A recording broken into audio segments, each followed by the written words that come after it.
Nagkuha tayo ng video film na ito na walang makeup, walang ibang nilagay. Ayan. Kita nyo naman, kitang-kita nyo naman, di ba? Kitang-kita. Dahil meron po tayo ngayong ipapakita na bagong product. So, introduce muna natin itong Pearl Glow Skin Essentials. Yan. Ito po ay isang rejuvenating kit. Okay, meron na siyang isang soap. Ayan. May sabon na siya, may toner, may cream ng pang-umaga, sunscreen, and may panggabi din, light. So, eto, pagkakita nyo, rejuvenating facial kit. Okay, so alamin muna natin kung paano ito gamitin bago natin umpisahan.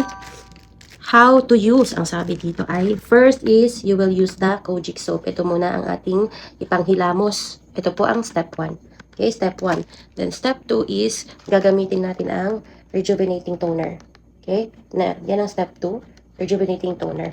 Tapos, ang step 3, ayan, step 3 natin ay ang paggamit ng sunscreen. Okay, paggamit ng sunscreen.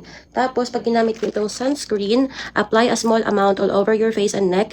Use at least 15 minutes before going out. Okay, tandaan po niyo yan, ha.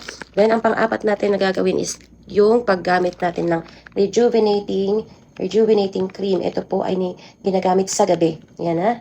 Meron ito sa gabi, ito sa araw. Ito, pwedeng gabi at araw, gabi at araw. So, number 4, step 4, ito yung ginagamit natin sa gabi. Ang rejuvenating cream.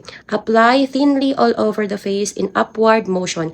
Use every night. Avoid near eyes and lips. Ayan na.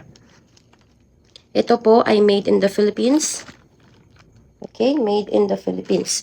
Meron tayong page na to sa Facebook and Instagram. Ayan, i-flash natin dito. I-follow nyo lang po itong sa page at i-follow nyo rin po itong sa Instagram na official main page ng ating Pearl Glow Skin Essentials. Sa mga gusto pong umorder, gusto pong mag-inquire regarding dito, i-direct message nyo lang ang ating Facebook page. Okay, so subukan na natin ang itong product na ito. For this day is the day 1.